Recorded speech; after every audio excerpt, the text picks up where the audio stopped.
because in this foreign country I didn't know anyone, no friends, no one.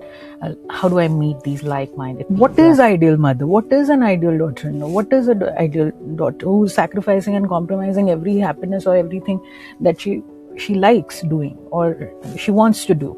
That's an ideal daughter-in-law. Not because I wanted to become an actor or star or any of that, but just for that healing factor. Rock bottom when I landed in Australia, and I was at my lowest low when I landed in Australia. And to even accept myself the way I am, because on camera, camera just magnifies all our flaws. It's very tough to accept yourself on camera. Kept saying yes to all the opportunities that came to me. The Indian diaspora here in Australia, imagine, the Indian community which has lived for 30, 40 years here, they are still so conservative and so I had to face so much criticism and backlash from them and isolation from them, because I've heard things like, no, we cannot give her that award for her community work because of the kind of shoots, the kind of photos, the kind of clothes she wears in those shoots. Those ideals that we have, and those society gives you those notions and creates those ideals for you, and you have to conform to it. Paintings or the Khajuraho temples and the architecture and the sculptures there. Women in that age and era in India, they only draped a sari. They did not even wear a blouse or a petticoat. And the word blouse and petticoat is an English word. Is there a Hindi word for it? Is there a Sanskrit word for it? Is there any other language that we talk about?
Hello, I'm Indu Kannayan, founder of Manasvi Healing and the Second Bloom Movement.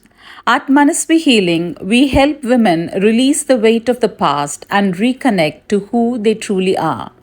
The Second Bloom Movement is my answer to every woman who lived a first bloom, raising a family, building a career, meeting every expectation, but has never had the space to bloom again for herself. This series, The Woman She Has Become, is about that second bloom, the woman who rises, who reclaims herself, and who steps fully into her own life. And today, we go back to where her story began. Hello, Saroni. Welcome to Manasvi Healing, The Woman She Has Become series. I'm so happy to have you here because this conversation, I believe it's going to be quite an insight, not just for me, but for our audience as well, because you're coming from a background where it's not the stereotype, let me put it that way. So we would want to explore a lot about your journey and also to get few insights about the field that you are in. So welcome, happy to have you here. Thank you so much, Indu, for having me on your show, and congratulations on doing this. Actually, it's such a significant project that you're working on. You have been working on it for such a long time. So, thank you for doing this. Thank you. Thanks for that wishes, Saroni. Thank you.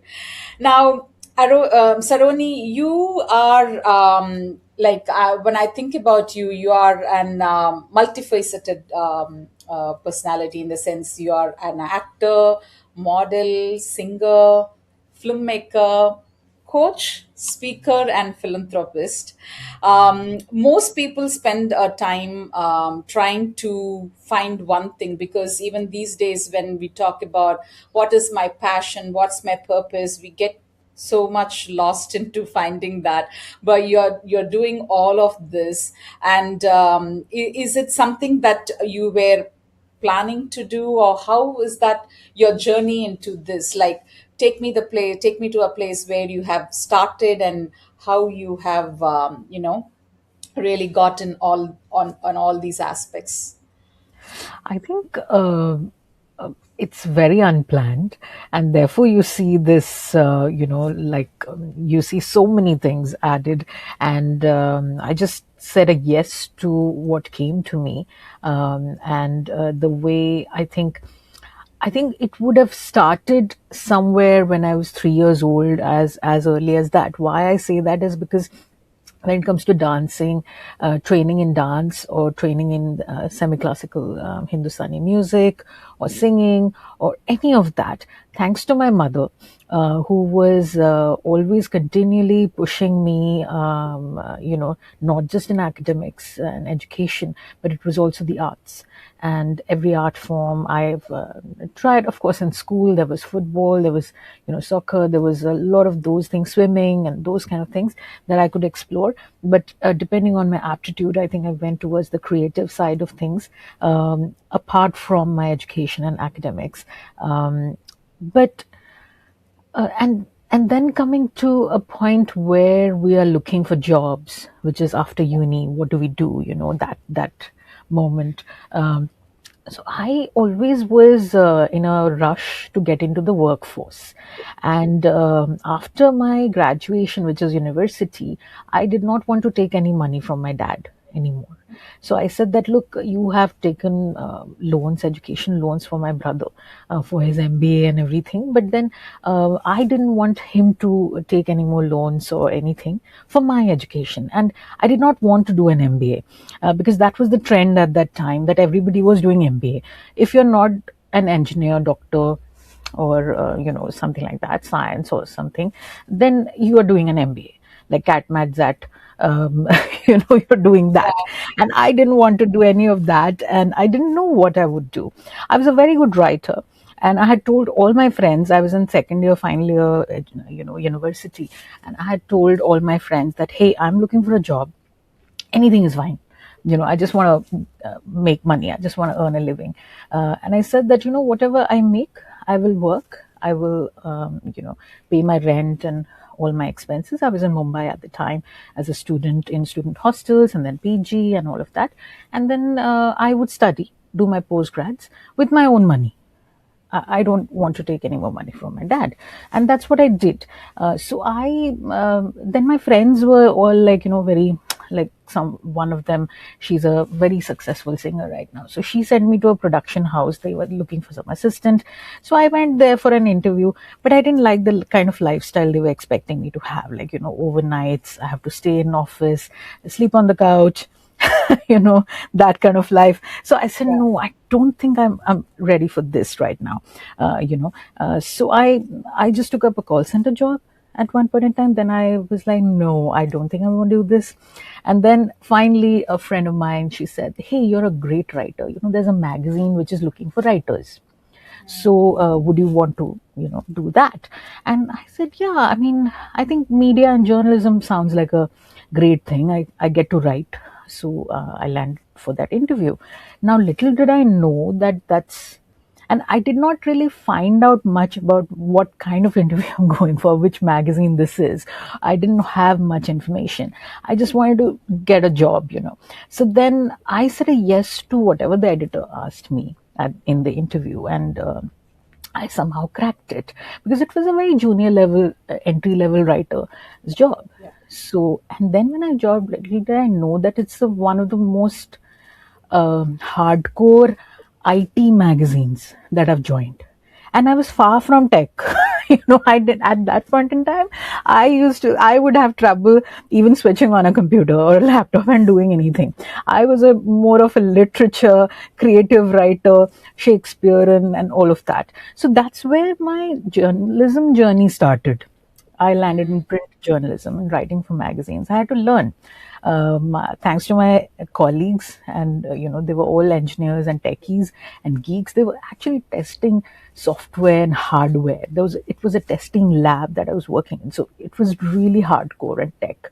But then after a year, I switched to other mainstream kind of things which I liked, which I was covering art, culture. I was interviewing Shah Rukh Khan, I was interviewing M. Night Shyamalan, I was interviewing authors and playwrights, and so that was the fun stuff began. That's when the fun stuff began, really. And then I switched to another magazine, which was a spa magazine, a wellness magazine, where I was reviewing spas and salons and hair and beauty and fashion weeks and all of that. So I was really enjoying. So that was my trajectory into journalism, which again happened by chance. And then so all of this probably has found me rather than me sort of chasing any of it. And then acting and modeling was something that all my friends and colleagues and everybody in Mumbai would tell me, because I was younger, and when you're really young in your 20s, you look great and everything, and then everyone is like, oh, you look like Bipasha Basu and Sushmita Sen, तो तेरे को तो जाना ही चाहिए modeling में, acting में, यार Bollywood में try कर. And a lot of my friends, because it was Mumbai, so they are all FTI pass outs, they're all from the industry, like film and entertainment industry. Someone is a professional playback singer and all of that, so they would send me to these producers, and that try to kar kind of a thing. So I said, I don't know, I really don't know. I'm a very camera shy person. At that point in time, I was very camera shy, and I was the opposite of what you see. I used to not talk at all, and I was very shy and kind of I wanted to be invisible and not noticed at all.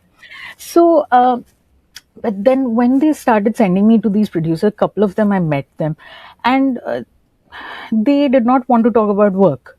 It was everything else but work, and it was all about what the horror stories we hear about Bollywood. It was pretty much like that. They were only interested in how to get into my pants, right? Let's say. So that was the story. And that's how I was like, no, I don't think I have the strength and the courage to tackle this beast right now, of this industry, the Bollywood. Because if you don't have that kind of backup, financial backup and all of that, there's no point going through this trauma. So I never thought of getting to acting or modeling. Now, years later, after, all my, I did public relations for a while, for 3 years in Bangalore, and then came to Australia, and then I didn't get a job here in media and PR in spite of all the qualifications and experience. But so then I was looking for anything and everything. Again, call centers, customer service. I did admin work. I did market research. I did so many other things. And then I wanted to do something creative, get back to my creative thing. Dancing was no more an option for me because of cancer, post-cancer. My leg was impacted, my left leg was impacted, and my lower back was impacted. So I was not able to dance anymore. Though I'm trained in like Kathak, Odissi, flamenco, and jazz, and also Bharatanatyam, I think. Yes, so that was very painful for me, and I was looking for something that would really get that artist going, because that's like mental healing for me, and that's the mental health aspect of me. Because in this foreign country, I didn't know anyone, no friends, no one. How do I meet these like-minded people and all of that? So one day watching Netflix, it just came to me that I was watching Marco Polo, which is an American show, and I saw this ethnic-looking actor in it. I loved his performance. I looked him up on Google, and he turned out to be an Australian actor. And so I kind of saw that, okay, he went to this film school in Melbourne, and then Sydney, he went to this film school, he did these courses and everything. And I just made that call the next morning to this film school in Sydney.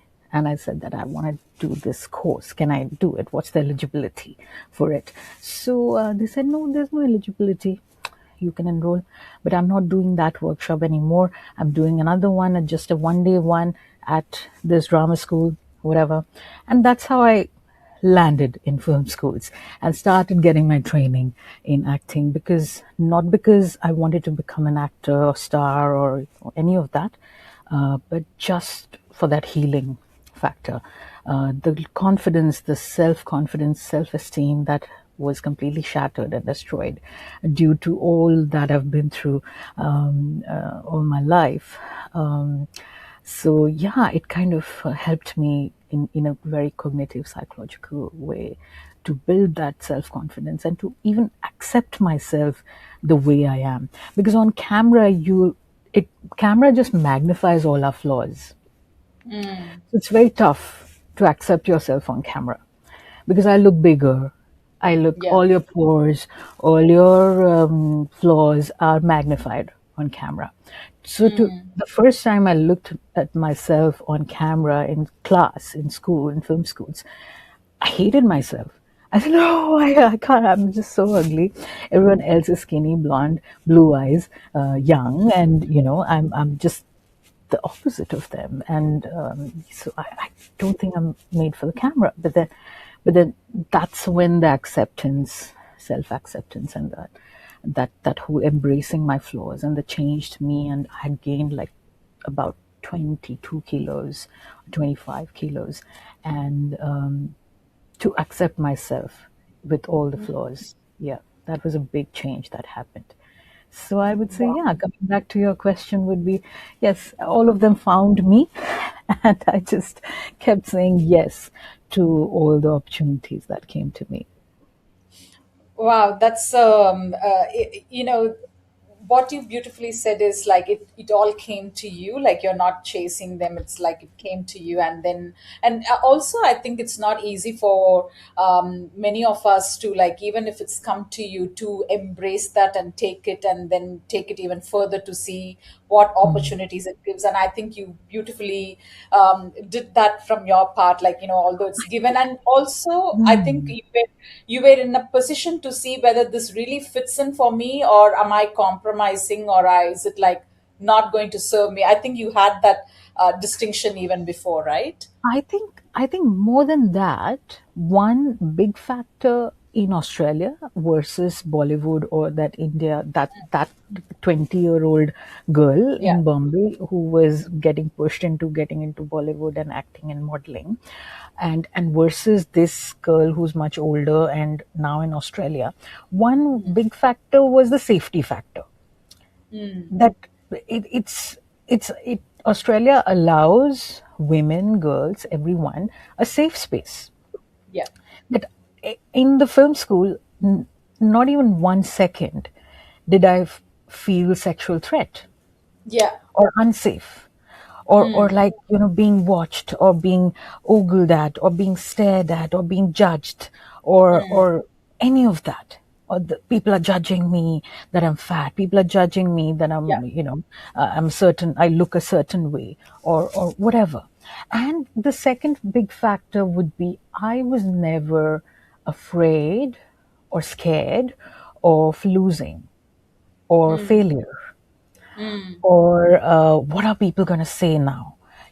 That was the before cancer and the past Saroni, the before Saroni and the after Saroni, and the later on, what I when I started giving zero F's to what people think about me.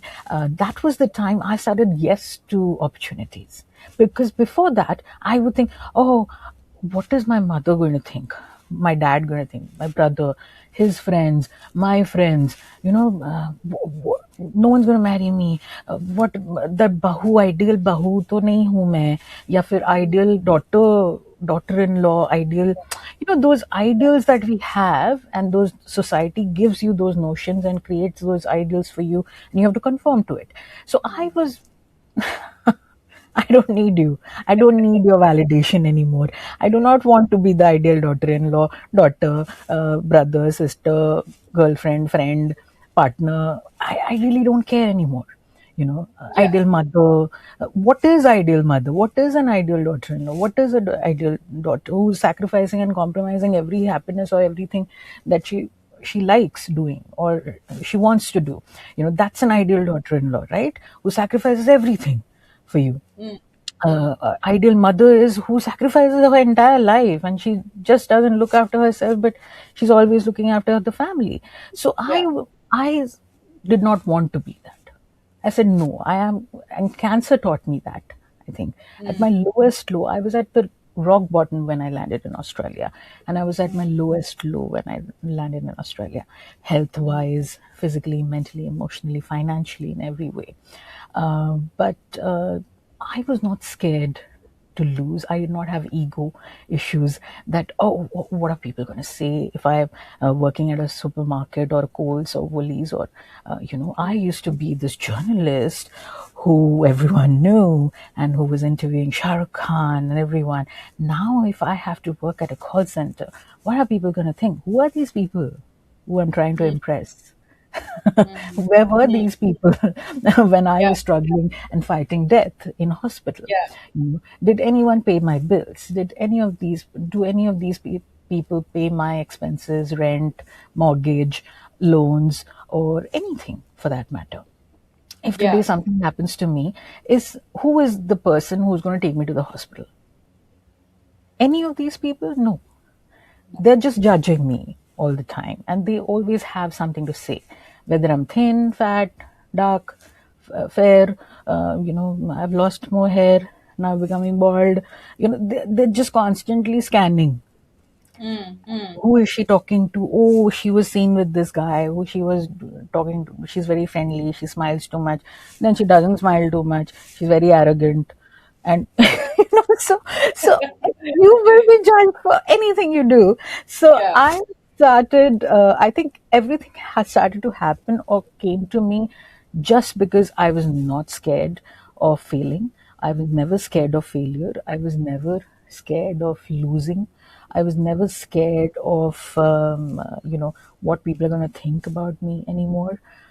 So yeah, I think that's That's what beautiful, what you shared, because I think many women, regardless of whether they are young or even like, in mid age, we are like looking for that validation or for that approval. And also, we are, as you mentioned, like, we are trying to fit into the expectations of others, like whether that could be in the official professional space or even in personal space within the family. Like, they need to accept, and then it's a sense of belonging. Like if I'm not doing the way they are doing, then I would be like, I wouldn't have my own group, or I would be yeah, expelled. isolated. Yeah, Yeah. I'll be So isolated and treated like an outcast, which happens. yeah. When I started posting my photos of modeling shoots, and I was doing bikini shoots and swimwear shoots, and I was a part of the Miss India Australia beauty pageant and all of that. From my extended family to everyone started seeing me in the public, as a public figure and on social media and everything. And even in the Indian diaspora here in Australia, imagine, who are the people who, the Indian community which has lived for 30, 40 years here, they are still so conservative and so they had to face so much criticism and backlash from them and isolation from them because I mean, I'm not going to drop any names here, but then, it's like I've heard things like, no, we cannot give her that award for her community work because of the kind of shoots, the kind of photos, the kind of clothes she wears in those shoots. So yeah. But I'm like, yeah, you can keep those awards because I have so many awards from my community work that I really have no space to keep all those trophies and certificates. And I mean it. I live in a very small apartment, and there's hardly any space to keep all the trophies and the awards that I win every year, and the love and everything that I receive from people. So it's fine to hate me for who I am and what I am, and to be even jealous of me or envious of the kind of bravado or courage. it takes to hold that kind of position and hold that kind of power, and carry it off with that kind of elegance and grace, Absolutely. and own it.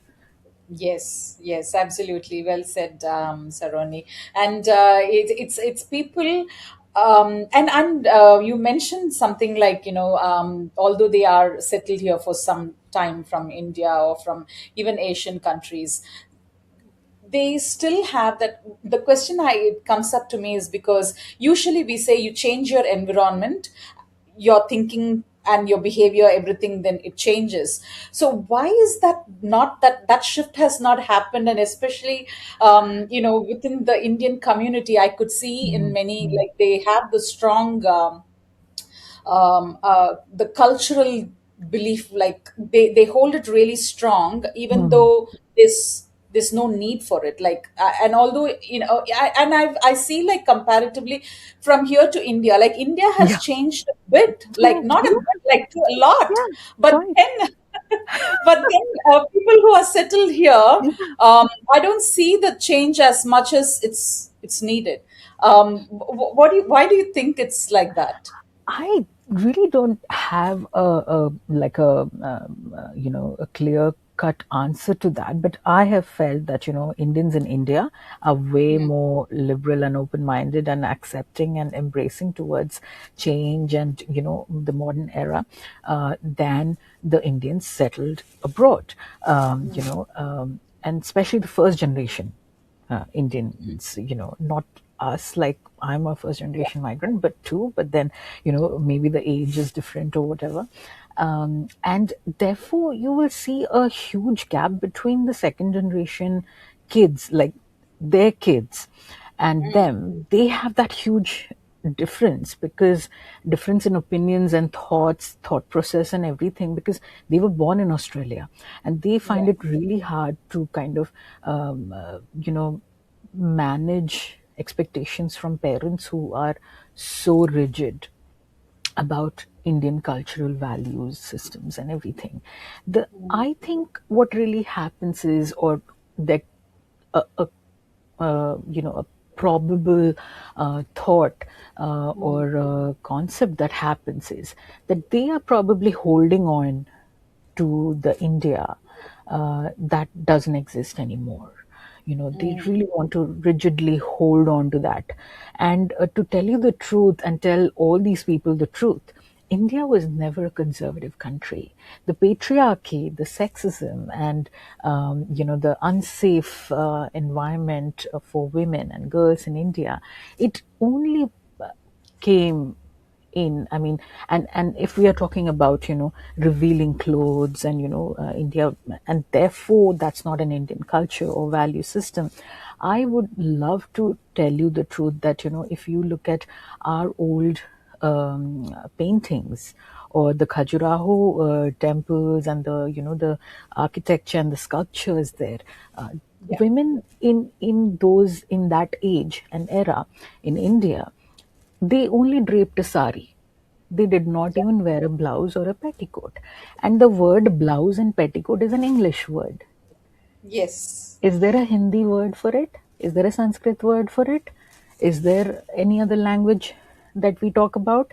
Choli or whatever, we have talked about it later on. But blouse and petticoat came with the British. When the British came to India and they ruled India, their women would wear shirts and Yeah. blouses and dresses. They saw that, oh, women in India do not wear shirts, tops, blouses, or dresses. So, what do we do? So, they made it mandatory that no, the women are supposed to wear shirts and blouses with the saris. That's when India started becoming patriarchal. And that's when the oppression and suppression of women started to happen. Before that, it did not.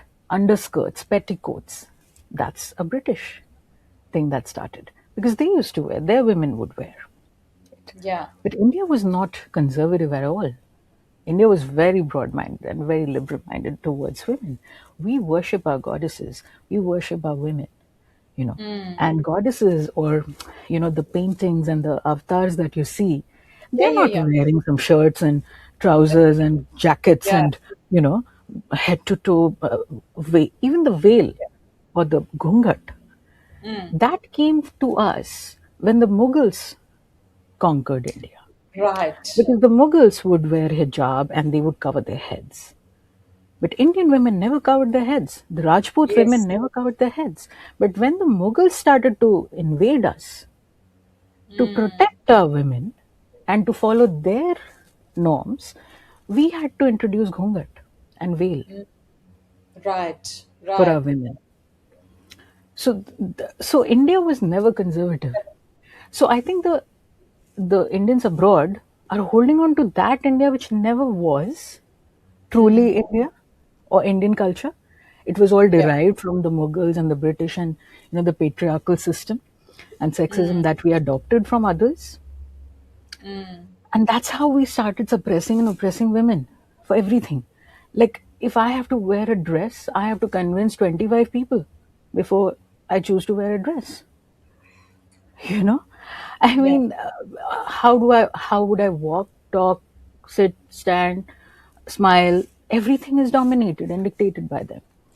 So yeah. I guess that's something that they're holding on to, in spite of the generations, and they're unable to find that balance between how the modern society is, and yeah. Yeah, that's I mean, that's a beautiful history that you shared, Saroni, because even I wasn't sure that about the gungat, like, Mm, I thought it's part of, because I'm coming from south people, they do, mm, but not everyone, in the sense of to have it every time. We cross the sari in the shoulder side, like, mm, that's mm, the only thing, but not over the head. mm. But I thought like it's part of the cultures that the north, or the that region would hold it. But that's a beautiful history shared. So I learned something about India itself, so thanks for that. Now, when you arrived in Australia, like you said, you were at your lowest point. uh, Take us to that, if you're comfortable with, and Mm. what was the lowest point? And you mentioned also about cancer. So how was that journey for you, Saroni? Because the reason I'm asking is also, I'm telling you, many mid-aged women, like, whether that's because of the roles they are going through as a mother, wife, or doing the work. Because see, even for me, like, although I wanted to go for work, the work life balance is not never a balance. Like, it's always like, oh, I have to come and do the household chores as well, and you are drained with energy because there's a lot of challenges at work. And so mid-age women, they are like, okay, like, and with the perimenopausal, and there's a lot of hormonal changes that's happening, we feel like, okay, I'm like now completely beaten up. Like, how do I even hold myself together and face what I have to face? And in that, I think some way they are losing that. Now I need to see the life in a different lens. So, and you having to gone through that hardship, in terms of cancer, overcoming that, and how you lifted yourself, and and the woman whom you are today, like, vibrant and doing a lot of work. What take us to the journey, please, if you can. I think so. It was 2013 when I was diagnosed with cancer, and I have always been a workaholic. So I've worked 7 days. I used to study and work in Mumbai as well. So I was used to that, and I never had the time to look after myself, or or do anything for that matter. Have a personal life. Yes, I've always had fun as well, because my job was a lot of fun by itself. So I really enjoyed that. But I think it was the first time when I was with the surgery and the radiation treatment and everything that was going on. It was the first time when there was a pause in my life, when I had some time to reflect upon what I've been doing, and you know how I've been just paying bills, and how I've been in a rush to maybe, I think, because it's true, and its studies prove it, that throughout our lives, be it anyone, you, me, everyone on this planet, whether we admit it or no, and whether we realize this or no, whatever we do in life, we are doing it continuously to make our parents proud. Okay. Somewhere at the back of our mind, subconsciously, we want our parents to validate us all the time. That she's ideal daughter. I'm proud of my daughter. I'm proud of my son. I love what my son has made me proud. My daughter has made us proud. And so that is something we don't admit it, we don't realize it, but it's constantly why we do what we do in life, all of us. So I think in that whole rush or whatever to please everyone, to kind of be that person who my parents and my family and everyone will be proud of, I had forgotten to even think for myself, or think about what makes me happy, and what really, or my health for that matter, my mental health, my physical health. What is mental health? We never thought about it. I had never had the time to think about mental health, for that matter. It was always pop some Disprin or Crocin or whatever if you have a headache, or you have on your periods, or whatever is going on. But your boss expects you to, and especially in India, there's no work-life Yeah. balance at all. Yeah. So I would return home, come back home at 3 a.m., but I would go back to work at 9 a.m., 10 a.m. So that's how it was. And 7 days I'm doing that. Now, first time I had the opportunity to think about why this happened, what pushed me to this space where I've come to a standstill, where all my friends are continuing to work and progress, and because I was a workaholic, so this is the only thing on my mind at that time, that I am unable to get to work, get back to work. I've lost my job now. I don't have a job. I don't know what is going to happen next. How much time will I take to recover from this? So I was rushing all the time initially to recover. Just give me some medicines and I want to come back to work. That's my attitude, right? Because that's what we have been doing. We never give ourselves that time. But this time I realized none of those medicines were working, and it was helping me to get back to work. It was just not working. Cancer is something that you cannot time. You cannot put a timeline to the recovery and healing. Even though it was first stage cancer, you cannot put a timeline. Every patient, every individual is different. Even though it could be the same type of cancer you have had, but still your body responds in very different ways. Yeah. So that again was an acceptance that I had to, accept this slower person, and this person who's not working, who's not able to earn a living, who's now becoming dependent on others in some way. And and soon it becomes a situation where you don't have anyone to talk to, because everybody is busy with their own lives. So even those phone calls stop, reduce. The friends who used to call you, and or used to call them, they don't have time because they have to get to work, or they have kids, and they're pregnant. All my friends were getting pregnant, all my friends were having babies. All of that was happening, and I was like, I don't know what I'm doing in life, because my life has come to a dead end right now. And I'm hardly able to walk or get up and cook and do things. But in a few months' time, I started to think about leaving India and coming to Australia, and starting a new life. And I kind of realized that even if whichever city I live in India, and whatever I do, it will again take me back to that same square one. where I was, and that whole job, no work-life balance, no space for your health, caring for your health, mental health, physical health. All of this is again going back to that Yeah. square one, and there's no support system to get you out of that system, because that country is that way. Even if you are Dhirubhai Ambani, or you have Ferraris and everything. I mean, I always say that even if you buy a Ferrari in India, where will you drive it? Security issues for me, Exactly. it's the roads are not Wherever I to the go, mark. there are Yeah, no that's roads. There are no roads. It's only yeah, potholes. What do you yeah. do in that country?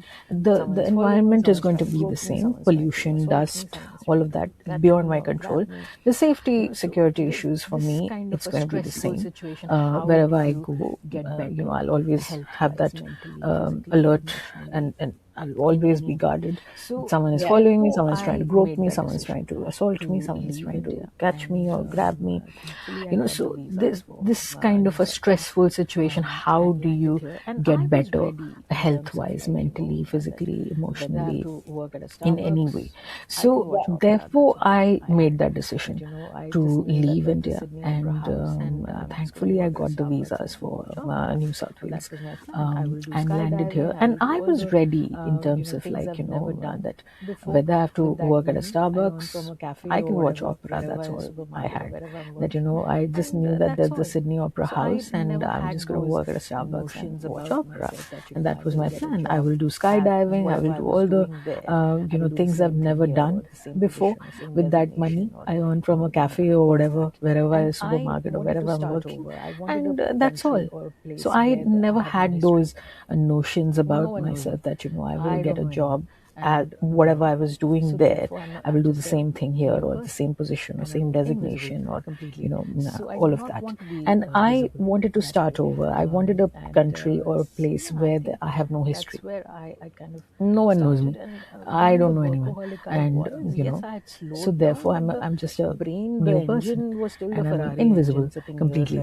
So I did not want to be visible that way, and so yeah, I think that's where I kind of started. And being the workaholic I was, yes, I had slowed down, but the brain, the engine was still the Ferrari engine, sitting here revving all the time and creating continuously as to what am I going to do, what am I going to do. And I was always a curious person. I was always a person who was constantly learning new things. I never stopped learning. Like, I would do candle making, I would do this, that, I would go quad biking, I would just do everything. Whenever I have a little bit of money, I save it and I would just spend it on skydiving or something like that.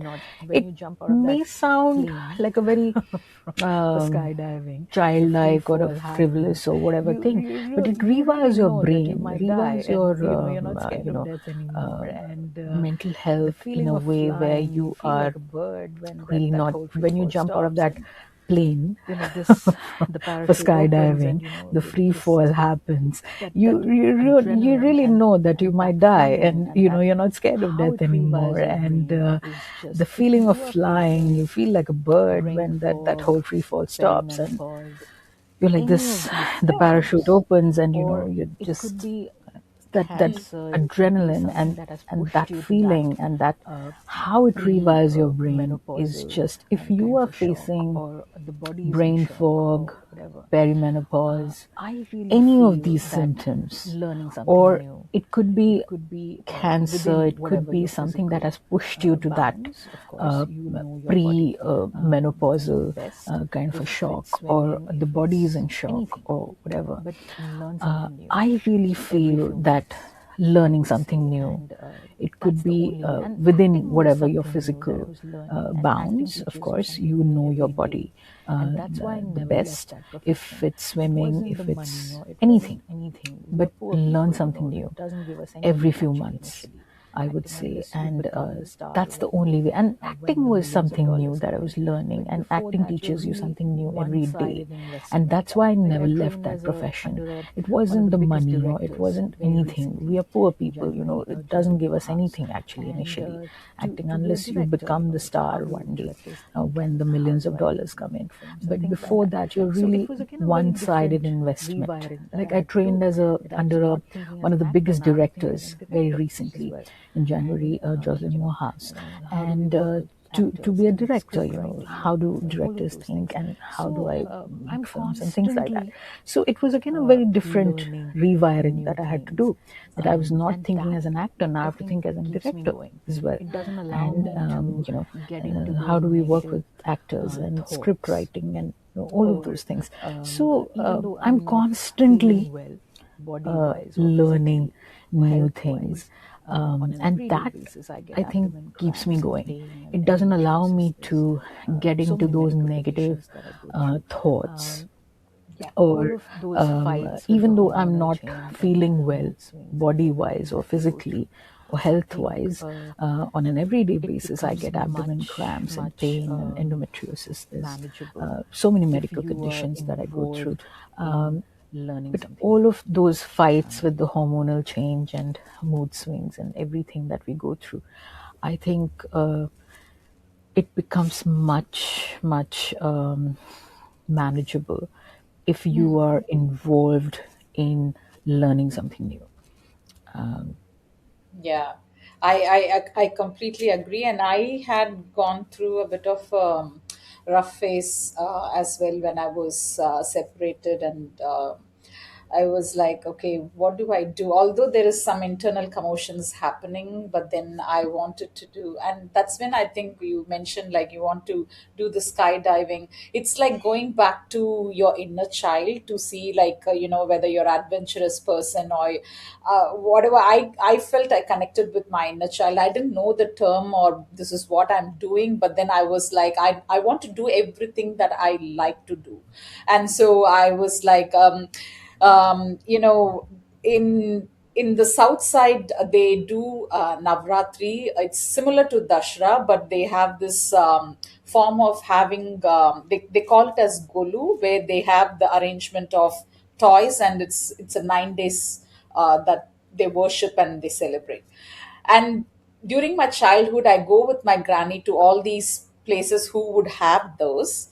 It was like they had all these lights, decoration, it's vibrant, they do all these songs and music. And although it's more of the spiritual side, I like the bright colors and the uh, the lights and the bright attire or whatever they have. It's like I liked it, and so I was like, I telling my son, I need to do this at when we have to do it. So for 3 years I did at home, like during that season I would do it. And I felt good. And then once I think that kind of thing is satisfied, and I was no more longing to it. And I learned pottery, as you mentioned. Mm, It just that kept me the first day, Saroni, when I went to this pottery. I thought it's pottery, like I signed up mm, and then I went. So the first day they ask you to prepare the clay. mhm. And I don't know whether it could be the earth element because it's a clay, or is it something I have knead the dough like for paratas and chapatis Yeah. at home. Huh, That huh. didn't make any difference for me, but when I touched Mm, the clay, when I started mm, to knead it, and I was like, without saying, I had tears on my eyes. I don't know why. It gave a different experience for me, and I was like, finally, I felt like I'm opening up to something, and that mm. was the feeling. And I thoroughly enjoyed that pottery, and I was like, oh my God, this is so liberating. And I understand what you're saying. Yeah. Skydiving is on my agenda, but I don't know when. But I Right. I mean, it's just one example. I just went for quad biking this Sunday, the Easter holidays and everything. yeah. Amazing experience again. I think what happens is that, why this whole rewiring is happening, or the spiritual growth or the spiritual expansion that happens within us when we learn something new, or something, is that if we, I don't know if you meditate. Do you do meditation? I sit in silence, but Mm. meditation, I think it's one level higher up. Okay. Yeah. It's actually nothing. It's pottery is meditation. What you were doing in pottery is actually meditation. Meditation is something that I kind of want, always thought that I have to learn meditation, I have to practice meditation, and I have to really, no, it's something that I can't do. I can't sit still. I can't control Yeah. my thoughts. I'm always thinking about either future or past, or, Yeah. that's the problem, right? That we are either thinking about the past, which is depression, uh, either thinking about the future, which is anxiety, right? Yeah. So these are the two states usually we are in. And what meditation is telling us to do is to be in the present. The moment we are in the present, we are experiencing life, and we are not in depression state, neither are we in the anxiety state. Yeah. So we are in peace. We are at peace with ourselves when we are in the present. Meditation teaches you that. Pottery teaches you that. Skydiving is going to do that to you. Quad biking is going to do that to you. Swimming is going to do that to you. Or any of these things. Acting uh, does that to me. Yeah. Singing does that to me. All of this does that to us. It brings us to present. It's Yes. not allowing us to go to the past or to the future. Yeah. And therefore, it is so healing. And therefore, it's rewiring our brains. And Yeah. that's meditation for you. You don't Beautiful. really have to, close your eyes, keep your back straight, and then meditate. It's not that, because another thing that I really, Vishen Lakhiani, I don't know if you've heard of him, Yeah. Vishen Yeah. Lakhiani, Yeah. Yeah. Mind Valley, the Yeah. founder of it. He said it very beautifully in something he said, that often we are trying to get better at meditation, but that's not how it is. It is getting better at life. Mm. Right. Meditation Yeah. is a tool to get better at life, or better at Yes. living and experiencing life and getting involved in life and indulging ourselves and really sort of getting involved in life. That is meditation. And that can only happen when we live in the present. It can never happen when you're living in the past or the future. It can Yeah. only happen when we live in the present. And that's when the healing happens. And that's where those negative thoughts stop to come in, Yes. because we are living in the present.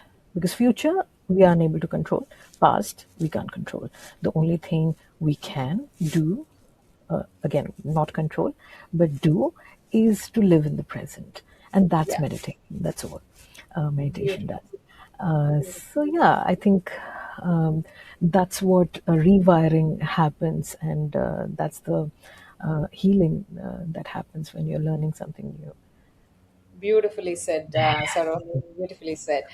And I also know that with all the challenges, and you said, like, you have some other health issues apart from cancer, but with all of that, you also ranked sixth globally in the Maxim USA Cover Girl competition among 10,000 contestants. That's a huge. So following up with that is, what do you want the world to understand about what a woman's body is truly capable of? Mm. So I think, Because yeah, go on. Sorry. what I felt, for me personally, I Mm, wanted mm, to know, because for so long I have been, like, not now, but even before my healing journey started, my one biggest thing that was holding me is fearing of, like, people are going to judge me for the way I look. mm, Because from the childhood I've been told, I was a stout girl, undoubtedly. I was never lean or patli. I was not that kind of a body type. So, but then I've always been told, like, you're fat, you're obese, you're a chubby girl, and that, like, to an extent, it didn't hurt me, but then it went on to a point where it just kind of shut me down, where I don't want to I don't want to be seen by anyone. And I just kept to myself. I avoided social gatherings, and it actually kind of disturbed in my own married life, I would say. So I and I can see many women, like, in general, like, not necessarily they have to go through what I have been through, but in general, when you have a gathering, all they talk about is, I want to go on diet, or I'm not going to have this food. It's all Yeah, about yeah, the body yeah. consciousness, more, Hmm. not so about health thing. It's more about, oh, I weighed on my weighing scale, and I had to see, like, oh, this 1 kg. So it's all about this body consciousness and body image, and we are stuck with that even now, Hmm. like, and I don't know for how long, many years we are going to sit with that. But Hmm. yeah, so in relation to that, what's your Hmm. opinion, what we are capable of with our bodies?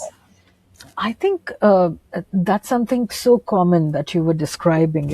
I have also said in one of my interviews that I grew up thinking I'm fat, dark, ugly, because moti, moti, moti, Yeah. fatso, moti, ये सब तो it's normalized.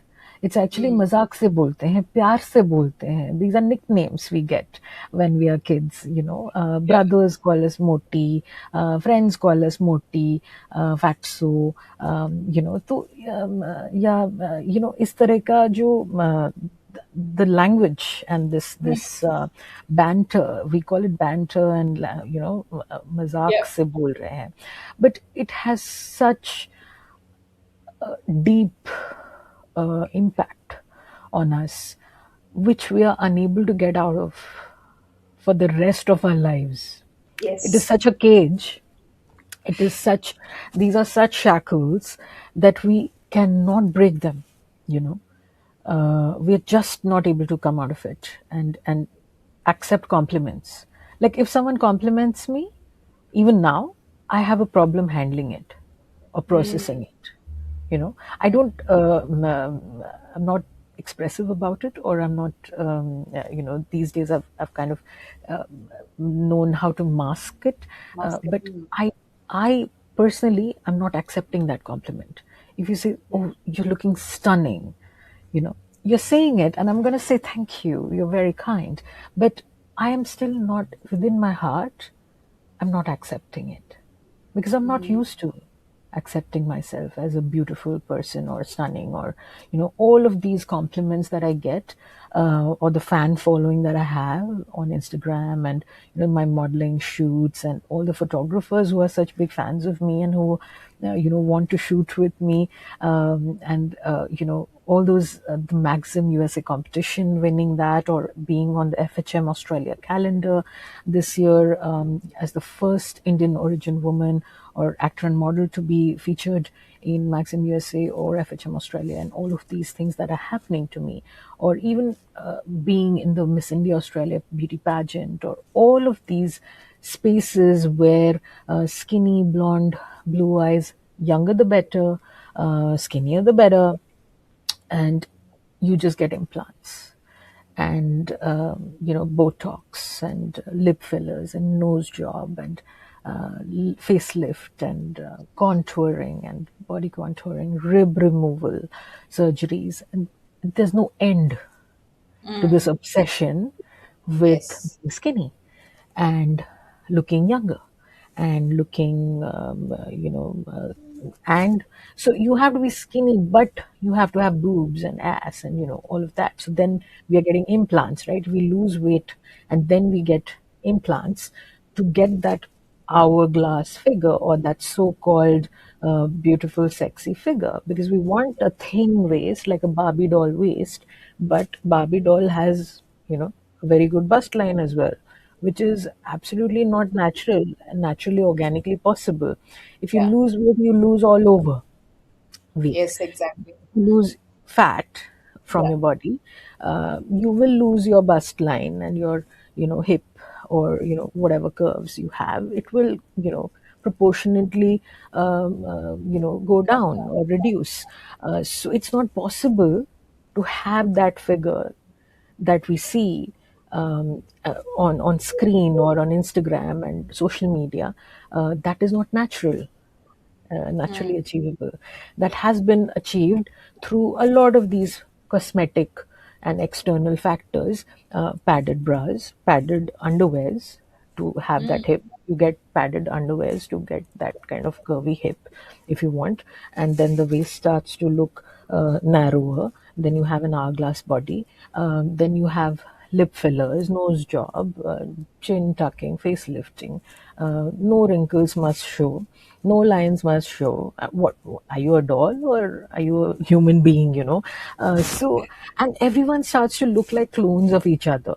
Whoever has done those cosmetic surgeries, all of them look the same. They look like sisters. They look like twins. For me to get into that space, it was almost an act of rebellion for me. And it was almost like saying that, and also another big notion, or like a deeper notion to this, is that if a woman is sexy and beautiful and pretty, and she's an actress, model, or whatever, she's sexy, she cannot be a good human being, or she Oh, cannot be the good community worker, what? or she cannot be the good at cooking, or she's probably not good at household chores, or so it's either or. Sexy women are Wow. not good women or nice women, right? She's not a demure daughter, bahu, bivi, virgin Mary. So women are supposed to be virgin throughout their lives. Only men can do whatever they want. So whatever your age is, however good looking or sexy you are, you have to be a virgin. So that notion still exists, and that patriarchal notion still exists. And these spaces, especially in the modeling and the fashion industry and entertainment industry, it is always going to be like the hero is probably 60-year-old, but the heroine is always a 20-year-old girl. you Yes, know yeah. Always a 20-year-old girl who's a debutante. Whether she knows acting or no, it doesn't matter. She's skinny, she's 20, she's the comes in virgin looking girl who has no experience in life, and that's how we want to see the heroines and the heroes, the female heroes.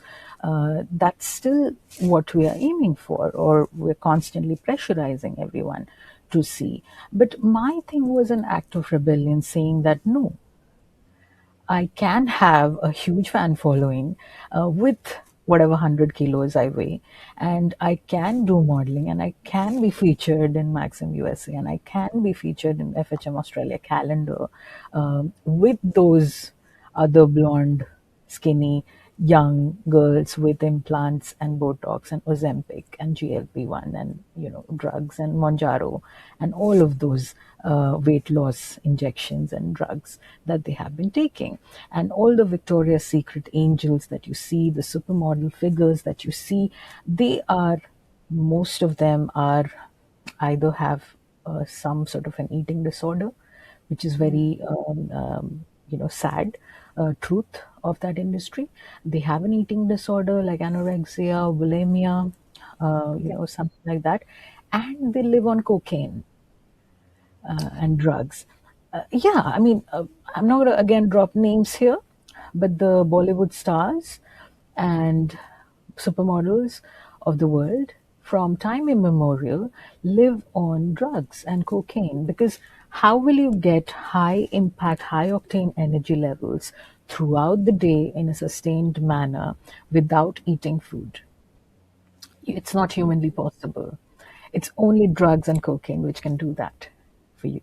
And the beauty is of taking drugs and cocaine is that you get chiseled, Mm, very, because you're a junkie, yeah. so you get those cheekbones and that jawline and that collarbone that's sticking out, and that kind of a figure. So I said that no, I do none of that, and I never got any cosmetic surgery on my body, and never went under the scalpel for any kind of cosmetic treatment or surgery for that matter.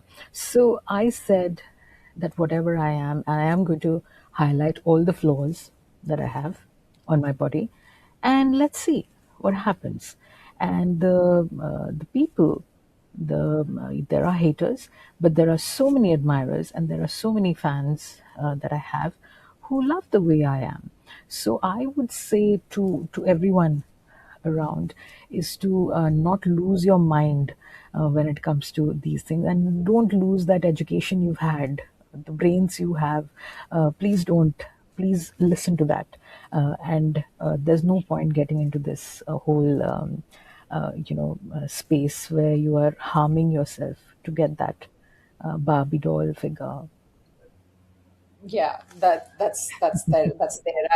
I believe the women out there actually listen to what their body says, and they do the right thing rather than always be in the constant space of Pressure. dieting, or yeah, that Hmm. pressure. Yeah. Now, Saroni, you've got a foundation on your name, the Saroni Roy Foundation, and I believe it's built on Gandhian values, where it advocates on the peace and diversity, sustainability, social justice. Um, my question is, after everything, whatever we are seeing now, even now there are certain parts of the world, there is some war and things going now. Do you believe the values of Gandhi is enough, or do we need something else louder than that? I think with the Saroni Roy Foundation, we are a peace NGO, and therefore Mahatma Gandhi is one of our heroes. That we feel that the Gandhian values, because I'm from India and he's from India, so it was the closest peace icon and peace hero that I could resonate with when I was starting my NGO, a peace NGO for that matter, because the blueprint was already laid out by him. And when it comes to non-violence, ahimsa, satyagraha, Yeah. swaraj, any of these, philosophies or concepts or campaigns and initiatives that he kind of started and led, they were extremely loud. If we apply them even today, they're going to be extremely loud. If he could do it not just in India and across the world, whether it was South Africa or anywhere for that matter, and not just Mahatma Gandhi, but I would say there are many like him, peace heroes like him, like Nelson Mandela. There are so many people who have fought for peace and for social justice, diversity, and sustainability. So these are terms and words that we are using today, but ages ago, Mahatma Gandhi, Nelson Mandela, all of them talked about sustainability, environment, consciousness. They talked about gender equality. They talked about social justice. They talked about diversity, inclusivity, caste system, and all of those things. So I don't think the problem is that, or the need of the hour is to have something louder than what Gandhian values or Gandhian philosophies have laid out. It is about, are we willing to apply those principles even today or no? Because we have forgotten those principles, because we think that we are reinventing the wheel. We are actually not reinventing the wheel. The United Nations Sustainable Development Goals, that was already talked about by Mahatma Gandhi. It's just that the United Nations is talking about it in a very blueprint kind of segregated manner. And there's a reason why United Nations said that 2nd October, Mahatma Gandhi's birth anniversary, is also going to be the International Day of Nonviolence. And the UN flag was always raised and, for him, for his birth anniversary, and the day he was assassinated as well. So I don't think we need anything louder than that. But it's just that we as people as citizens of the world, willing or accepting those or applying those principles in today's day and age. It's already there. We just have to apply it. Beautifully said. And I think there was a movie as well where they have played using Gandhi's values, and it was beautiful. Like as you mentioned, like we all we need to do is follow what is being told in a day-to-day life, not in a you know big stage or to perform or anything. Just be adapt, be more authentic. I think that that's the way we can start, and then I think that would speak louder by itself when as you keep doing in your life. And yeah, that I totally I understand and I agree with that. Now, Saroni, you also have another NGO that is for the women. Can you share more on that? I when you just shared about that with me the other day, I was like, wow, this is something that even I would want to be a part of it. So, can you just share about that as well, please? Sure, thank you. So it is not another organization, but it is a project within the Saroni Roy Foundation, which is called Super Naari. Super Naari is a period equity initiative. At the root of it, Super Naari, we want period equity, which is to fight the global peace economics crisis of period poverty. That is definitely the grassroots thing at the grassroots level, because the statistics, Indu, is still appalling, in spite of all the affluence and all the advancements that we've had in the world economy. We are still facing period poverty at a level of 800 million plus girls and women do not have access to basic period essentials like sanitary pad, tampons, or anything to protect their dignity, to secure themselves during periods, which leads to high dropout rates in school, which leads to lack of work attendance, absenteeism, which leads to a lot of mental health issues, which leads to a lot of health issues in girls at such an early age, because they don't, because of the cost factor of not being able to afford period products. Hygiene is compromised, and therefore infections and long-term diseases get into their system at a very early age. And therefore, again, as a society, we are dictating and telling these girls, younger girls, to make choices as per their economic background and strata and wherever they are based.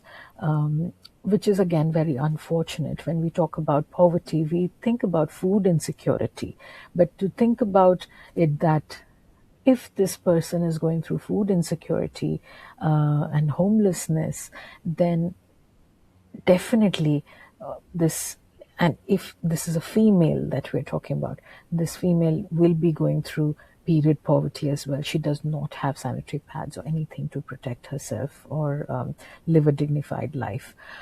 So and this was something that I kind of kept thinking in terms of women, peace and security as a peace NGO, which SRF is. That we said that I kind of thought that women, peace and security, we talk about sexual violence and domestic violence and family violence against women and girls across the globe, but an often overlooked conversation is period poverty and period equity, for that matter, which is also access to education for menstrual health, sexual health, and reproductive health. It includes gynecological cancers and all of that, I would say, at an early age, which is so important and a basic human right for every girl, every woman, which is 50% of the population of the world. We comprise 50% of the population of the world, and we are just ignoring such a significant biological need that a woman or a girl has. And on a broader level, Supanari is, of course, once we have somewhat addressed the issue of access to period education or menstrual health and education and access to products, and the pain, the physical pain, the physiological pain factor, and the cost factor, and all of these. We also want to look at the access and support that we have for girls and women in various sectors. For example, sports. So these spaces were designed for men initially, but now because of gender equality, we have said that, oh, we have women's rugby team, we have women's cricket team, we have all of this. But are we really, when we get into the system and we look at it from an investigative lens, do we really see that the coaches or the physiotherapists or the exercise physiologist, or what is that support that this woman athlete is getting in terms of her menstrual reproductive health and performance? Because we know what Virat Kohli is eating and doing on a regular basis, what nutrition Virat Kohli needs to be able to perform his best on field. But do we really know the women cricketers? I don't know the women cricketers, sadly. There's no spotlight on the women athletes Yeah. who are winning gold medals at Olympic level, or in javelin, or swimming, or any other field for that matter, or sports for that matter. Do they get that nutrition? Do they get that kind of therapy and physical training to compete and perform their best, give their best performances? What happens at Olympic level or elite sports levels, like Formula One or golf or any of these spaces? They take pills to delay their periods Yeah. when they have a match or a tournament. So now, how far, or what are the repercussions, long-term repercussions of doing this on a regular basis for a woman athlete? We don't know that. What are the repercussions or long-term impacts, or what is the support that these women athletes get, and postpartum, or breastfeeding mothers or early motherhood women athletes? So that's something that Super Naari wants to kind of explore, have an investigative lens, find out, not to criticize or to blame anyone in the industry. It's great what we have achieved so far, but I think there's a lot that we can do. That's a very important aspect, which I think, if I'm not wrong, the time where in India they had to do the GST, they added GST for all the sanitary napkins, and there Mhm. was a protest like why. Uh, uh, a GST added for a sanitary napkin, which is not a luxury item or anything, that is a very basic essential thing. And I think, even in Australia, I think they took about 18 years to remove the tax on them. So, but however, having said that, there are countries like Scotland. I'm just reading through the facts here from my Mhm. phone. Yeah. Scotland provides free sanitary products in pharmacies and community centers. New Zealand has them free in every school. Seoul put dispensers in public buildings. Malaysia distributes them in government offices. Mhm. So now the question here is, when countries with a with fewer resources, they are leading their way in a way of how they can be inclusive of this gender, not excluding, especially with the part where it is something essential. But what is Australia's excuse, and what do you think, in your opinion, what would it take for a sanitary pad dispenser to become as normal as a hand dryer in every Mhm. public Mhm. toilet? Mhm. Yeah, we've thought about this and we've talked about this a lot with Supinari. Why is it that every country should be doing it and Australia definitely should be doing it? I think it's because it's still in the non-urgent box. you know Mm. it still is it's like people can afford it. Then why not? Why do we provide something for free? Because people can afford it. Majority of the population is able to afford it. So if we do market research and surveys and ask people in most of parts of Australia, that are you able to afford period products every month, the answer is yes. we are Okay. able to manage. There is period poverty in Australia, but the answer most people will, whether they are saying the truth, we don't know. Whether they're covering it up, we don't know. And of course, we haven't done those huge samples surveys. I think Share the Dignity and other organizations have done far more widespread research in Australia as well. And they have found that the statistics for period poverty exists, and therefore the fight for free period products and to normalize it, normalize the access points of it is so important. And my question is whether it's a affordable thing or no, whether it's I can afford it or not afford it. It is a basic human right, and why are we not? If the government wants, they can do it today, Yeah. but it's not on their agenda because it's still, there's no fight for it, and Yeah. still they feel that, oh, people are okay about it, people have normalized it, that people are happy to spend that money, and they're managing it.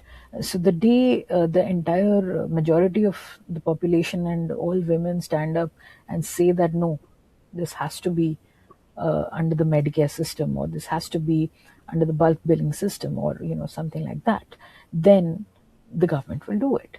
But till the time, again, the Gandhian values come in here, where you will have to stand up for Do that. yourself. The moment you make something, normalize it, that this is fine. I'm able to afford it, and I'm able to do it, then it's a non-urgent thing, and it's a women's issue. Always, I have spoken to a lot of men, a lot of people here in Australia, in the sports industry, and I'm again not dropping names here, who talk about gender equality in a big way, big talks about that. But when I talked about this in terms of menstrual reproductive health and performance, and all of that, how can we create more access for other girls and women, how can we normalize this conversation, or destigmatize and democratize period equity. The answer I got was essentially, Saroni, it is a women's issue. We can't do anything about it. And this is the educated and the people in authority, and powerful people with influence. This is the response I get from them. So yeah, the Super Naari is my way of, again, kind of penetrating and keep fighting for this. Equity and gender equality here. It's not even, I don't even know why we need to still fight for this, or spell it out. But I Yeah. guess we have to, because it's still in the non urgent kind of a box. Got it, got it. Okay.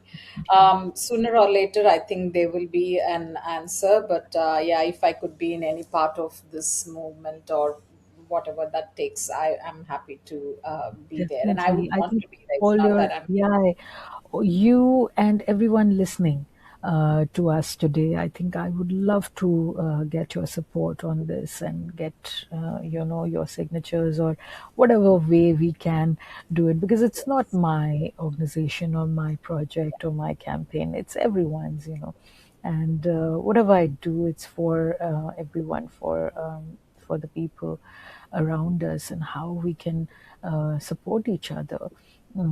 What I did not get as a 12-year-old girl, I feel that, other 12-year-old girls and 11-year-old girls who are about to reach puberty, or they are facing a challenge or anything, I really want to be there for them, and we can do that.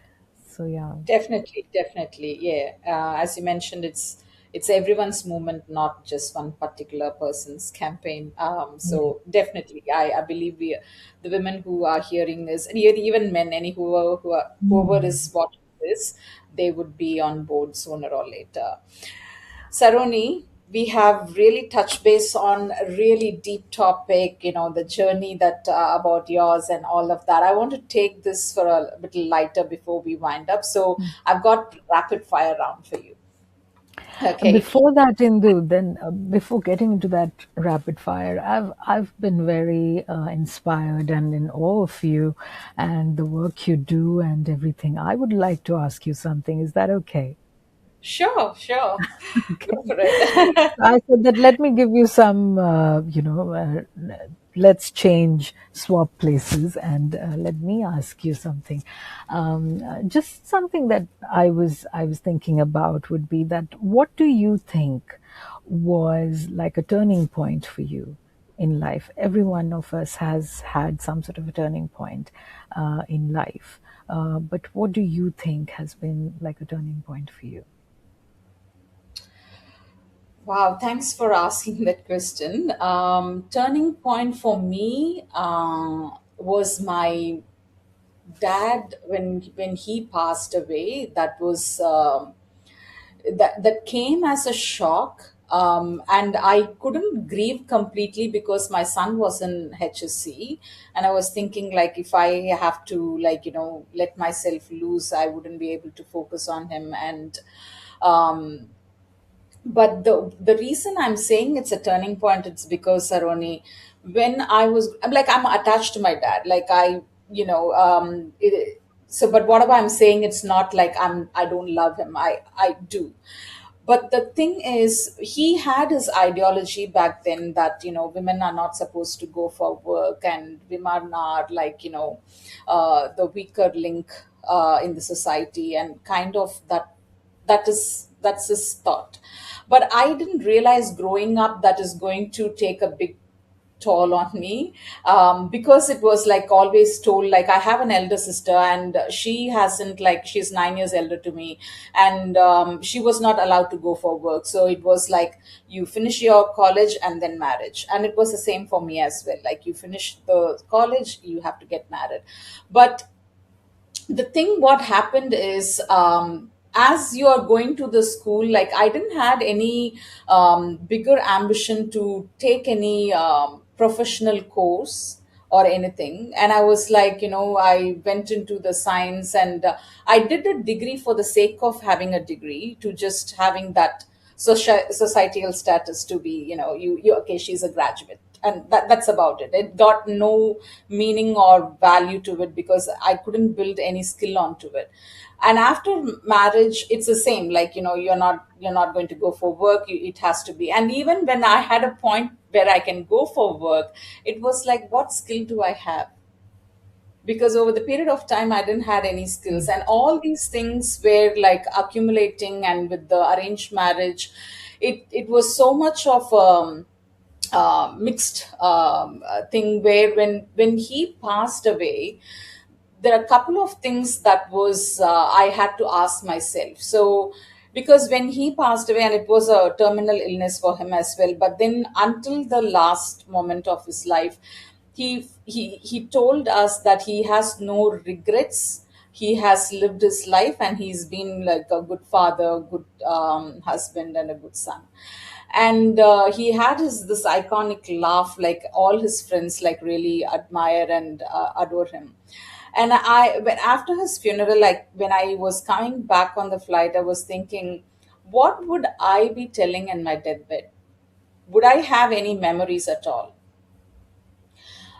Is this the way I'm going to live and die? And those are the things where the biggest turning point for me to then decide how my life has to be. And and I think once I was asking those questions, I think universe opened up for me to take actions on many things. And that's where I am here today, like doing the work. And after that, it's where I got into this coaching. I didn't know there is a life coaching industry there where we can go and seek help, or I didn't know anything about personal development. It's all happened after I was asking myself these questions: how am I going to live my life, and how is that I'm going to be in my deathbed? So the answer was to it is like, I would like to have heaps of memories where I can really relish and be there, but not to have this regrets or any resentment about anything. So that was the biggest turning point among everything. Yeah. Thank you. Thank you for sharing that. Yeah, Thank you. thank you. Thanks for asking, though. Yeah, so are you now up for the rapid fire? Yes, I'm nervous, but Oh, I'll it's try okay. to. I'll try to. I'm not very good at like going quick with things, but yeah, I'll try. Yeah, we are not timing or anything. It's just Okay. anything Yeah. that comes about in your mind. There is no right or wrong answer. Just take it. It's a casual one. So Sure. it's Sure. it's supposed to be fun and light. So Yeah. even if you laugh it out, that's fine. All good. Yeah. Okay. So the first question: if you could replace Urmila in Rangila, would you do it, and could you pull off those moves? She was like, she had this one particular song, I think, I forgot, like with Jackie Sharoff. Like, I really Mm, like that mm. song. So Yeah. yeah. I think she was iconic in, I think, Urmila's, one of Urmila's best performances. And of course, she's a brilliant actress and a brilliant dancer, for that matter, I would say. And as a dancer, I always admired her, the kind of moves. And so I would not want to replace her, but yes, if there's a remake and I get the opportunity to play that kind of a character again, then I would play it myself in a different way. When you change the actor, you get a whole new film. We always say that. But I would love to do it, and definitely with a bit of training and coaching, I think, get back to doing those moves. Yes. All right. Okay. So let's find someone who can just produce for that particular song, and we will do that. Okay. So that's good. That's good. Okay. Now, Padman gets rating from, it's Padman is a movie that I think Akshay Khanna acted, and I thought it would be relating to the Super Super Naari Naari. thing. So, would you rate it like from a 1 to 10? What's your rating for that movie? Um, I think it would get a at least a 9 from me. I would say it's Yeah. such a iconic story. It's such a beautiful story, and it's a true event based on true events. So yeah, it's a brilliant way to circulate and that message. And films have always been a great way of sending out whatever social issues message that we have. So yeah, it's a great film. Okay. Right. All right. So, hottest female actor: Mallika Sharawat, Madhuri, Sridevi, or Dimple Kapadia. Pick one. Who's closer to your? Hot, I would say Dimple Kapadia, definitely. Very strong, beautiful face, but she has this strength to that beauty, and she always had that strength, personality wise, beauty wise. And even very, her speech, I mean, whenever she's done an interview, or she always speaks her mind. So yeah, I would say she's very hot. Yeah, she's my favorite too. I like her hair, and there was Mm, one song. always beautiful Um, hair.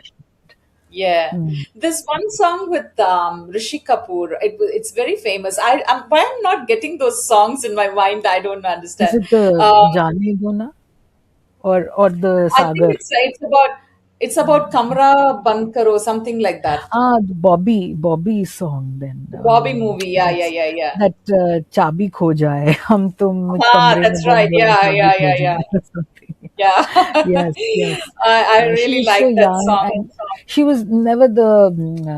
I mean, Sri Devi, Madhuri Dixit, all of them look stunning, very beautiful, all of them. But when it comes to that sexiness and the hot factor, I always feel that strength has to be there, and that she has that. I think Dimple. She always had that. Beautiful. Okay, so now, if is it? Oh, okay, I think this is a different question. If vada pav or pani puri had a great Western makeover, what do you add or what do you remove from that recipe? So, okay, we'll start with vada pav. What could I add to vada pav? I think I would love to add guacamole to vada pav and maybe sourdough bread instead of the pav. Could be something. Yeah, rest everything. I think vada pav is perfect. Yeah. And Okay. pani puri, I love the puchka from Bengal more than the pani puri, which has ragda in it. So I think I'll remove the ragda from pani puri and add maybe avocados and onions and give it that Mexican twist. Maybe the Mexican chili as well, the chili beans, and see, my mouth is watering when Yours. I'm talking about it. And maybe the potato as well from Bengal, that puchka ka aloo mash in mustard oil. Yeah, Very nice. Okay, we should probably try that. Now is that we you've told should the recipe, definitely. we Yes, have to try that. absolutely. We have to do a cooking kind of a session. Sure. Okay, so now Australia or India, like what makes you feel more home?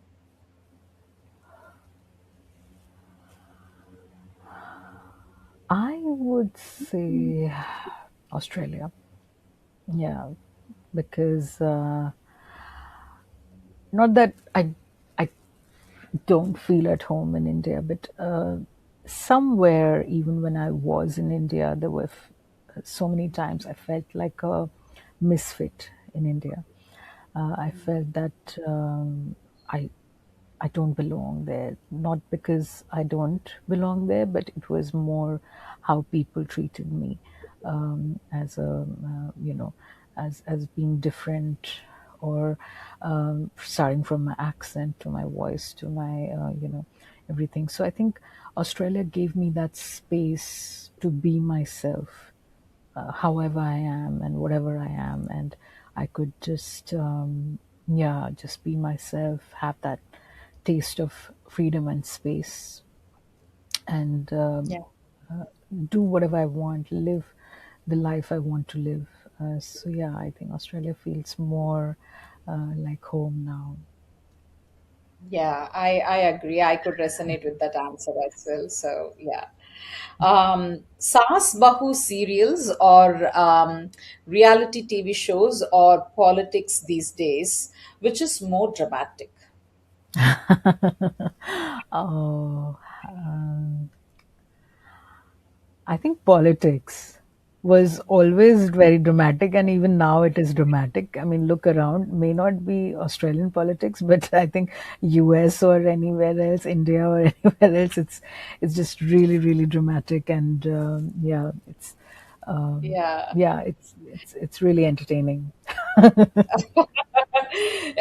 Yeah, I think politics, even back those days, it was Mm, actually real politics. But now I think it's really dramatic. Like, mm, I think somewhere they have lost the essence of politics, but then it's kind of, I don't know, it's something else these days. So I completely I agree with your answer. If you had 1 minute on national anthem, national Australian television, if you had a minute, like imagine this is the national. Imagine if I would be an anchor in the Australian national mm, television, that would be great. But I'm just wanting you to mm, imagine that. This, mhm. if you have a moment, if you have a minute there, what would you say in the national television of Australia? I think looking at the cost of living, rising cost of living in Australia and Sydney, and which happens to be one of the most expensive cities in the world, it's high time that Australia catches on or adopts the 24-hour economy model. So we are still, I think Australia is still a 9 to 5 country in a 24-hour economy, which is the world follows a 24-hour economy, be it India, US, or any country you go to. It's a 24/7 industry. So our most expensive infrastructure, which is the power grids and the, everything, is just sitting idle at night, half the day. We are only using them for half that time, and I think it would really help from parents to childcare support to making more money to for survival, and to for prices to reduce and become much more affordable for that. So I think that 24-hour economy model is something that it's high time that Australia should kind of adopt, so that people get more hours to do the things they want to do, and not just it's not just going to give us a more vibrant Australia, but and attract more tourists, but also better and affordable standard of living. I would say we'll be able to afford much more if businesses and if we have that 24/7 economy. That okay, that's a good message. If Priyanka Chopra called you tomorrow for coffee, what is the first thing you will ask her? She's from Jamshedpur. She was born in Jamshedpur, and I was born in Jamshedpur. So that's a beautiful connection we have.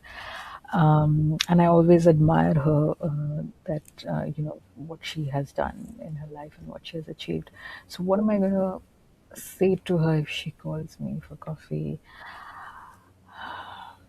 I think I'm going to be very desperate when I meet her as an actor, and and I think I'm just going to want to get her agent. So I'm going to be desperate and shameless and say that, what do I do, or how can you introduce me, or how can you convince your agent to sign me up, please? Right. Yeah, they make use of the best opportunity. That's all good. That's all Absolutely. good. So, if you are at a karaoke bar, what is your go for song? What's your favorite that you would be? There are many actually, but I think if it's a Hindi song, then I would go for Ajib Dasta Hai Ye, the old number by Lata Mangeshkar. And if it's an English song that I have to go to, then maybe My Heart Will Go On from Titanic. Oh, okay. So yeah, something like that. Very cool. Very cool. All right. Now, okay, this is something I want to know. Maggie at midnight or biryani at noon? What do you prefer? Maggie at midnight. With lots of cheese, with lots of cheese Okay. and green chilies in it, and maybe add anda bhurji to it. All right. Okay. There we go.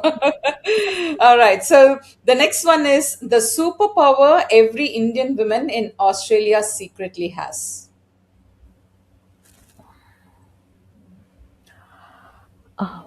There's so many. I mean,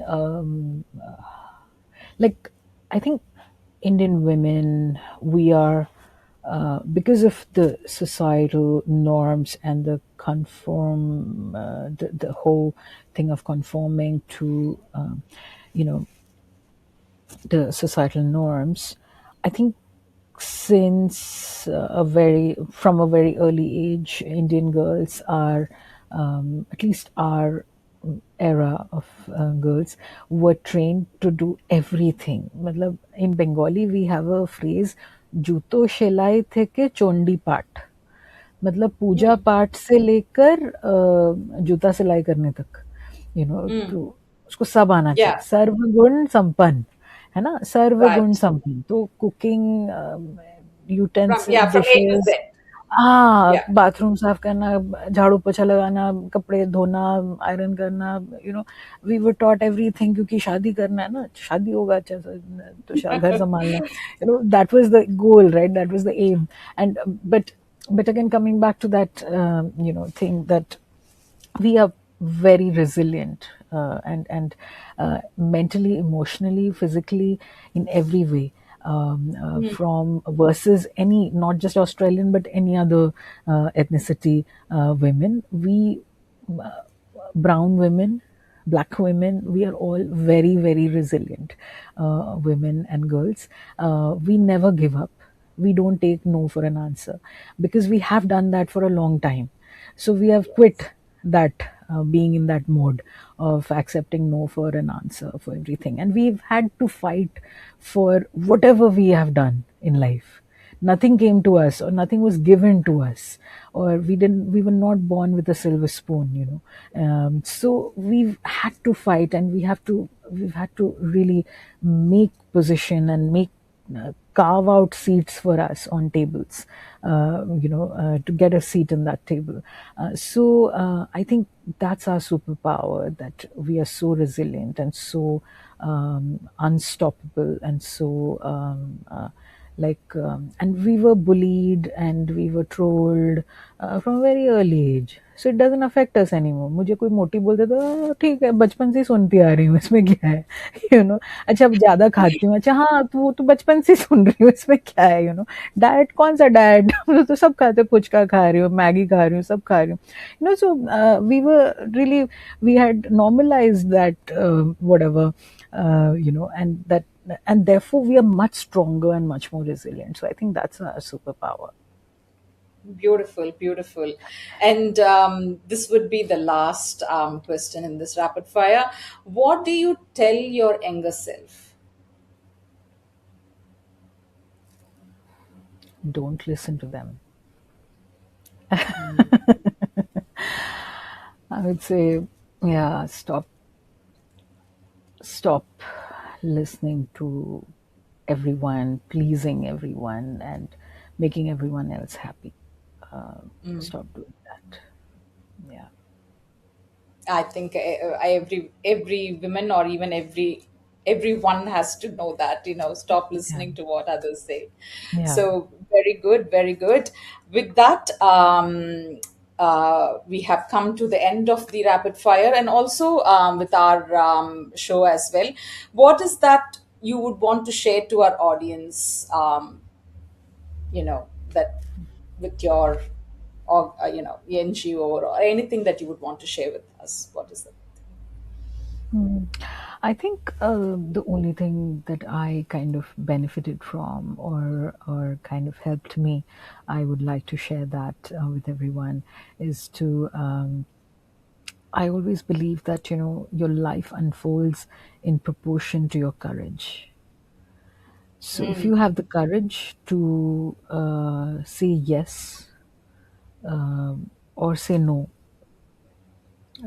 then you can achieve your full potential in this life itself. You don't have to wait for 7 lives, because we don't know if we have 7 lives.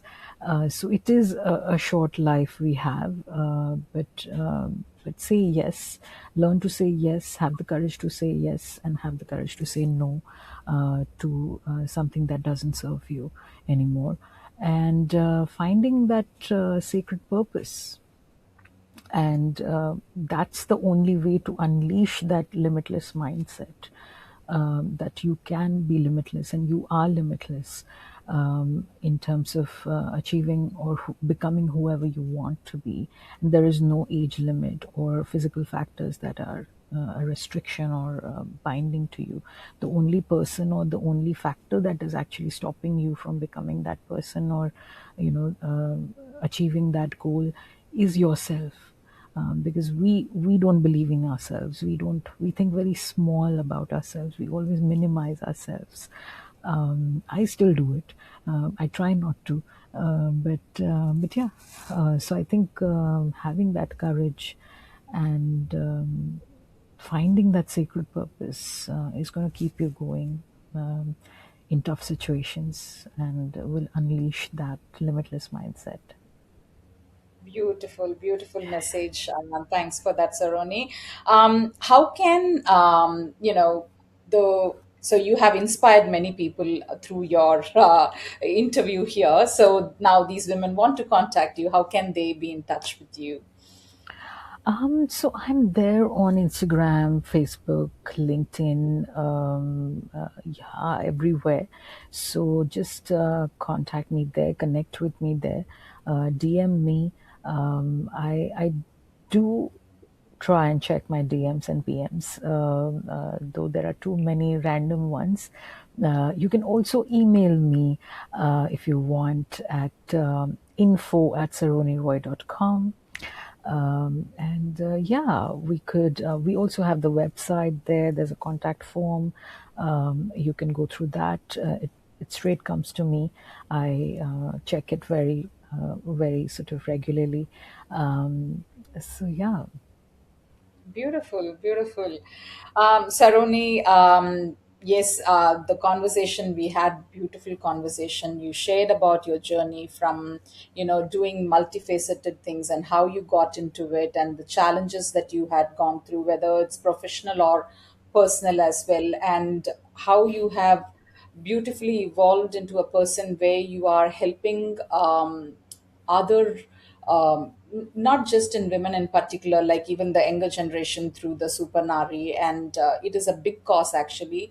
So what you're doing is something admirable, and you have influenced me quite a lot, even before we jumped onto this interview as well. So thanks for being with us for the women she has become, and I believe it's just a beginning for you as well in your journey. And I wishing you all the best. And thanks once again for being here. Thank you so much, Indu. And it was really amazing to talk to you, to connect with you.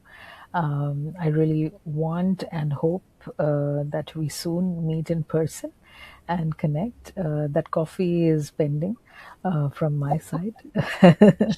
And so, yeah, to any of you out there, I'm a person who loves to connect in person, online, in whatever way you want to.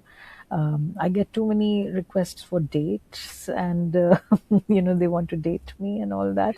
So yeah, I have to screen it out. But yeah, apart from that, I'm happy to. I'm all about gifts. If you want to shower me with gifts, yeah. But yeah, on a serious note, it was amazing to talk to you and connect with you, Indu. And what you're doing is just fabulous. And the way how gracefully you have, really led your life and your family.